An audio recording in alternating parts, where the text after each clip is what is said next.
dal bi nga xamante ne opposition bi fukk ak ñaar ci ay député ñoom ñoo ko daal di amal Anta Babacar Ngom dugal na ko sax ci li nga xamante mooy ci ay plateforme am ci digital bu ARC.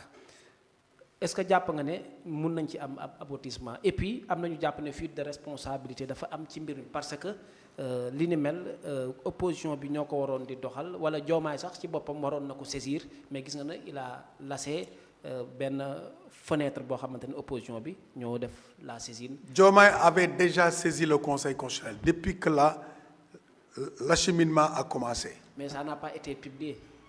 Il ne s'agit pas d'être publié. Saisir ne veut pas dire juste écrire. Saisir, c'est juste avoir le contact, échanger, comme sous forme de suggestion.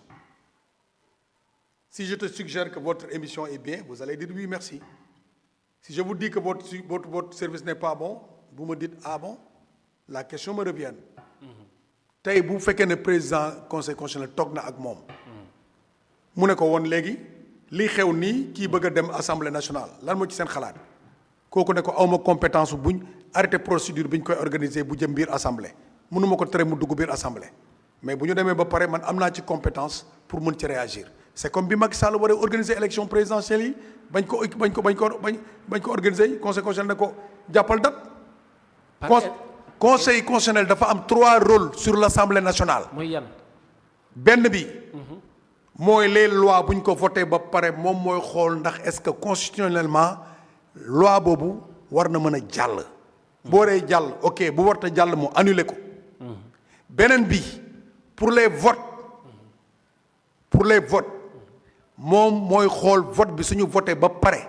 xool ndax lii amul lenn lu ci anticonstitutionnel. bu amee lu ci anticonstitutionnel moom moo war a réagir. troisième bi mooy lépp loo xamante ni war naa dal ci kenn ku mu mën a doon protection loi yooyu moom moo koy surveiller. lenn rek la mënul. àtte. comme les tribunaux. loolu rek la conseil constitutionnel mënul mais lépp lu anticonstitutionnel taxawal rek mu ne la jëlee ko fi. ce sont ses rôles. léegi nag à plus forte raison ay députés saisir ko parce que la loi et les règles de l'Assemblée nationale disent que ne su fekkente ne posé nañ benn acte boo xam ne au niveau de l'Assemblée nationale ça y a des violations de loi ou des violations de l'institution mais c'est ce n'est pas 2 députés sax mais un député de l'opposition s'il saisit le Conseil constitutionnel remarque qu'il y a de la tricherie ou bien les normes n'ont pas été respectées. da koy annuler. ok ci sa kàddu da nga ne le président avait saisi li nga xamante mooy le Conseil constitutionnel est-ce que bu ñu sukkandikoo ci li nga xamante mooy les faits li ñuy wax les faits yi dañoo têtus loolu la ñuy wax maanaam. bu fekkee ne le président daa dugal benn avant propos de loi dugal ko ci biir internet bi il saisit le conseil constitutionnel génneewu ko foofu est-ce que amul tricherie wala loo xamante ne dañoo manqué assumer ci li nga mooy seen posture buñ saisiré est-ce que waruñu ko génne ñëpp gis ko. est-ce que xool nga li xew nii actuellement. li xew fan. piège bi Diomaye piège Sonko xam nga lan mooy final bi. piège la. waaye déglu rek piège la parce que nit buy forcer nga koy wax defal ndànk. ñëpp naan ko dàq ko mu naan leen def leen ndànk Diomaye li mu doon contrôler dafa bëri di contrôler peuple contre Ousmane Sonko léegi bu demee ba nag mu déggalatu ko mu ne ko allez demal mbëkk miir bi yow loi L28 L29 L30 loolu lañ voté woon lu ñu waxoon promulgué nañ ko foo gis ñu publier ko pour mu nekk en vigueur la loi n'est qu'en vigueur que si elle est promulguée et publiée sur le journal officiel 24 heures après la publication sur le journal officiel mais décret d'application bu ko président bi téye ñoom li ñu def Ousmane Sonko yóbbu ko fële. mais 8 jours yi jàll na est-ce que foofu. tu n'as pas compris. dans les 8 jours. bu promulguer loi bi. dafa am benn décret bu ñuy wax décret d'application. bu ko téyee loi boobu amatul sens. dafay nekk pause. conseil d'État mooy war a réagir après ci président bi.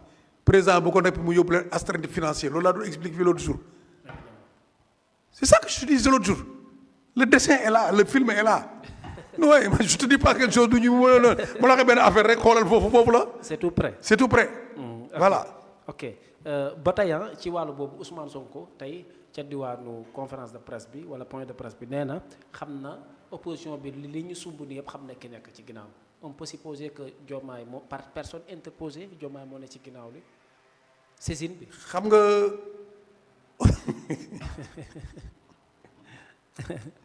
Ousmane Sonko. Ousmane Sonko xaw ma dafa dof bu ko dofloo Sénégalais. C'est un touche à tout, hein? Il connaît. Non, il touche à rien. lépp lu mu laal du dem. ah moo laal Diomaye ah. xam nga yow xam nga luy frotter. Frotter quelque chose. Frotter oui. et le frôler. da ngay ñëw tey nga laal ko mu juste ngay dellusiwaat pour laal ko romb ko te doo ko mën a laalaat. loolu moo koy dal tout le temps. il ne se prépare tout day mer chaque fois buy def day def affaire yoo xam ne du bàyyi attention tey bu ñu toogee Cheikh ku toll nii président Bassirou Diomaye Diakhar Faye ay magistrat wër ko ay conseil de sécurité wër ko muy gis ay moromu président am di bindanteeg moom ñuy waxanteeg moom dëkk yi fi amoon tàkk yëpp problème yi ñu amoon moom mu tiim document yi Sénégal document yi fi am yëpp Diomaye yi yëkkati ko xam ko léegi yow nga taxaw fii ne Diomaye accepté woon na nga dem assemblée nationale par exemple yow nga dem fa yow après loolu arrivé la yow kan nga mën a jiite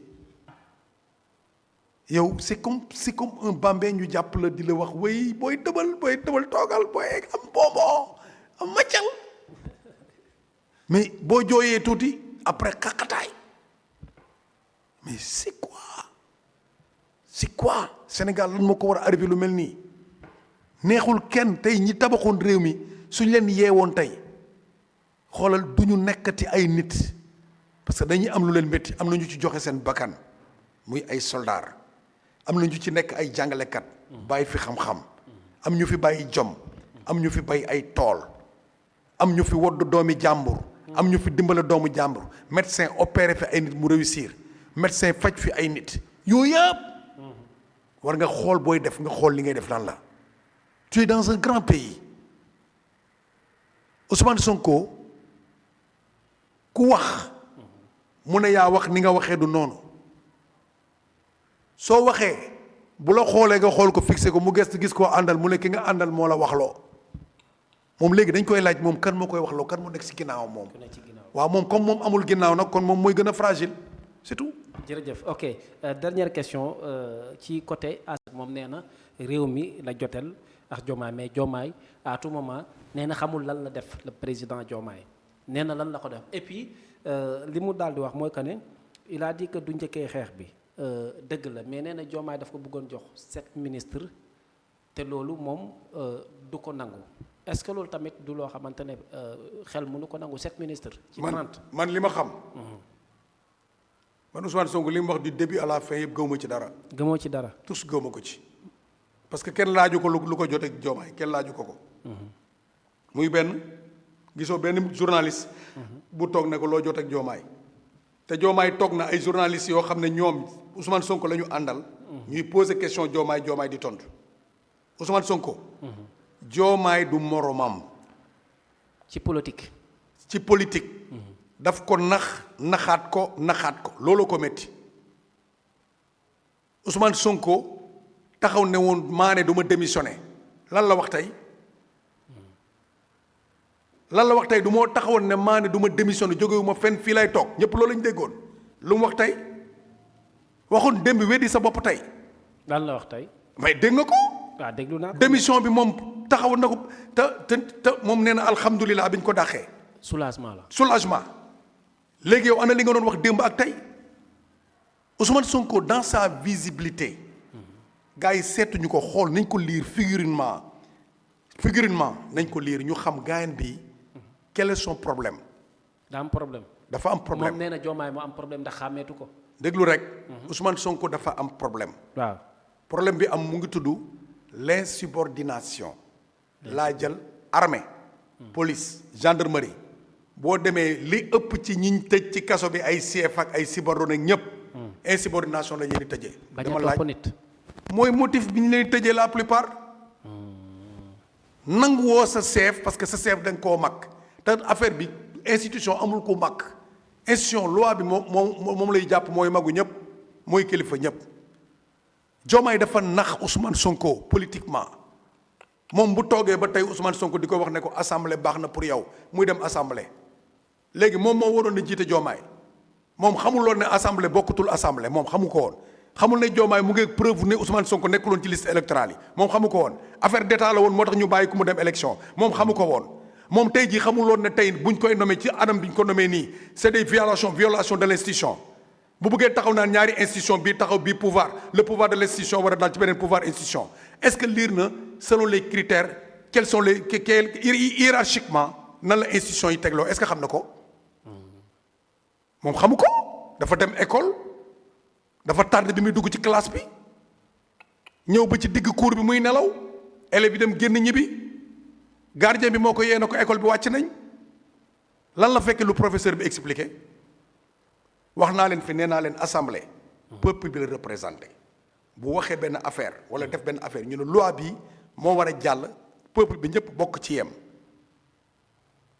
après léegi mu yegg ci pouvoir exécutif assemblée moom mooy moom mooy institution coutumière parce que am na religion am na ethnie ñëpp peuple bi loolu la représenté mais bu demee ci pouvoir exécutif lu tax jëlee wuñu assemblée loi bañ fa voté rek yóbbu ko jox ko juge bi bu demee ci exécution pourquoi exécution pour c'est passer à l'acte pour qu'il soit exécutoire ñu dem yóbbul ko exécution kan moo fa nekk président Bassirou Diomaye moo fa nekk te moom sax ci ndogalam ak sañ-sañam amul auteur bu muy destituer lu jëm ci conseil constitutionnel lu muy def jox ko conseil constitutionnel mu ne ko valider bu amee lu ko ci tey xelam mu téye ko téye décret d'application toog ne nañ ci mener ay enquête parce que conseil d'état am na te conseil d'état mën na génn ay résultats yoo xam ne conseil constitutionnel mënu ko génn mu jël di ko jox conseil constitutionnel moo nekk seen kaw ñoom ñëpp moo nekk au sommet de l'exécution moo nekk au sommet de la magistrature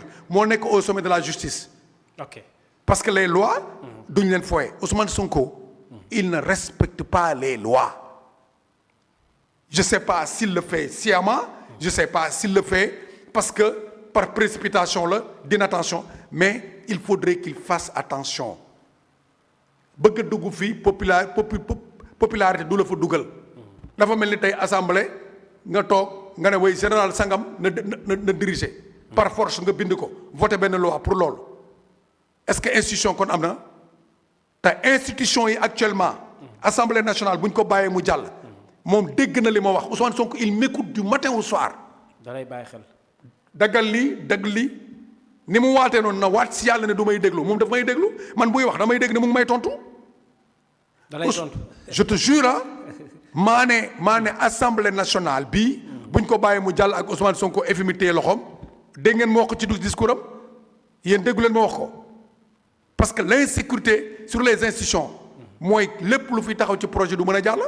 ok dinañ gën a yaatal ci côté assemblée nationale bi mais dafa am beneen kàddu bu mu wax nga sax ci waat bi mooy waxoon na fi ne ma main sur le cœur léegi nag nit ñi dañ ko doon wax ne billaahi mooy waat nee na billaahi wallaahi tallaahi moom moo ko wax Ousmane Sonko que ne Diomaye moo ko promettre woon que ne bés bu ñu demee 2029 mooy doon directeur de campagne am war bi moom Ousmane Sonko dëggal na parce que nee na bi ko Diomaye di wax waaw sax xamoon na ne Diomaye gëmut loolu tamit du problème. nga baal ma ci terme bi. yow boo tànnee imam mu jiite la. imam bu solul tubéy da nga koy ruux. déedéet. imam bu gagee noo koy def. gàgganti. soo koy gàgganti nooy def. fa mu gàgg ci saar bi ma gàgganti ko. nga gàgganti ko. waaw te boo koy gàgganti du xool nga fi ngay jaar pour gàgganti ko. waaw léegi yow boo koy gàgganti da nga war a ñëw jàpp ci dox bi dóor ko ne ko fii lañ nekk. non non. dafay nit ki day wóolu ki koy jiite. mais bu ki nga xam ne démb yéen ñaara waxtaan kenn fekkewul. looy daw dem di wuti ay seede kon gëmuloo ko. yow démb yaa taxaw ni kii yow yaa koy tànnalu Sénégal yow gëmuloo ko. yow mosoo gëm kenn yow ñi génn yëpp bàyyanteeg yow mosoo leen a gëm mosoo leen a wóolu. mais Diomaye bu xamee loolu ne kii kat gannaaw ñii ñëpp wóolu wuñ ko man su ma ko wóoloo jox ko Sénégal gi dinaa tooñ sénégalais yi. te ba pare yow ñi ngay àndal ci boppam. ñu koy saaga.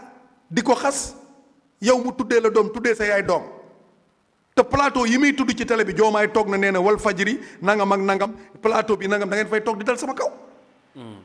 te Cheikh Bara Ndiaye day toog fenn tuddee Diomaye tudd bu ñaaw ba pare ne Sonko démb moo ma wax lii kon yow léegi kon Sonko mu ngi lay gis ngay wax moo tax mu yónni la ngay wax mais bu la yónnee ngay wax boo demee ba saaga dañuy jàpp ne Sonko mu ngi ànd kuy saaga Diomaye.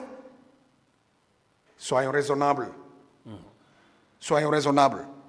Ousmane Sonko du sénégalais. parce que sénégalais dafa xam masla quoi. sénégalais da ngay nekk nit ku néew doole sax moom bu xoolee ni sénégalais yi génnee ba dee ngir moom bu mu jàpp ne pouvoir am la du pouvoir am sénégalais moo bëggul gis nit kuy joytu nit ku sonn xoolal léegi da ngay dégg sénégalais yorul dara dégg ku feebar nga dégg ndeysaan 2 minutes nga dégg ñoo ne nañ ko 1 million. man toog naa sama live nit benn booy feebar ñëw ci live bi maa ngi jégalu sax xaw ma turam yàlla xam ne xaw ma turam mu ne dafa feebar amul lu mu jëndee ordonnance ma ne gars yi man de yoruma te billaay yoruma 100 francs yoruma 200 mais ki saa si gars yi yónnee ko xaalis mu dem jënd ordonnance am.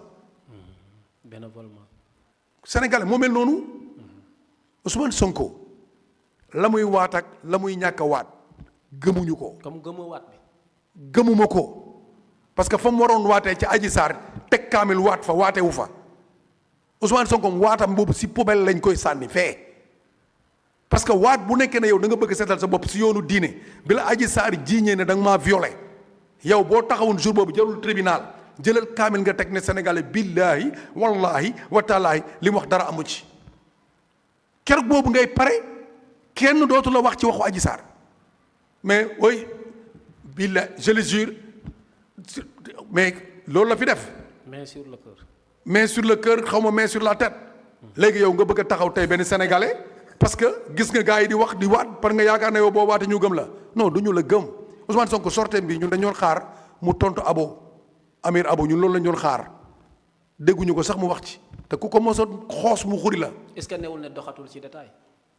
kon léegi fi mu toll lan lay deful détail lan lay def. ah peut-être c'est des. en gros lay génne nii en gros. kon en gros lay jaay nii. ah ok léegi pour jeexal foofu. da nga gëm ne dafa laal secret d'état am na ku ma gis mu bind ci ay secret ci ay commentaires mu ne secret d'état amatul est-ce que li mu waxtaanee du loo xam ne penc bi amoon nañ ko est-ce que y a-t-il quelque chose yoo xam ne mën nañ ne lii secret d'état la ci li mu wax. secret d'état weesuwul nga jógee primature en tant que premier ministre. tous les documents qui sont confidentiels. ñëw si yow ngay génn nga dem photocopier ko génne ko gis nga benn document bu fuité Ousmane Sonko ne serait plus libre dans la vie. benn document bu ko génnee. xam nga bu ma mbay ñaaba da doon wax naan du moom ak ñu naan moom la fekk moom nee na gëm na ne moom la mais dafa ragaloo ñu ne ko receleur de document. loolu du doon receleur de document la de. déedéet. du ko doon. c'est de l'espionnage sur un État. l'espionnage. c'est de l'espionnage sur un État. est-ce que. te li ma lay wax nii. on l'appelle la propagande boo demee en cours militaire bu ñu lay jàngal sur les cours de discipline. dañ la koy wax. dañ lay wax ne la propagande est une forme d'espionnage et sabotage. pour destituer ou bien détruire un ensemble de forces. bu fexee ba jël ci document primature yi mu génne ci benn. wala benn rëcc registre yi dañ koy numéroté lépp ay numéro la benn secrétaire du nangu bañ a numéroté registre wala muy enregistré ko nag amul secrétaire ba day protéger boppam benn bu ci génn mooy espionnage lañ koy atte. il faut être très vigilant l'État n'est pas la rue quoi foo bëgg a tufli wala foo bëgg a sànni sa kayit sànni. ok ba ouais. jërëjëf dañuy ñëw ci beneen actualité muy composition du nouveau gouvernement Al Amine Lo.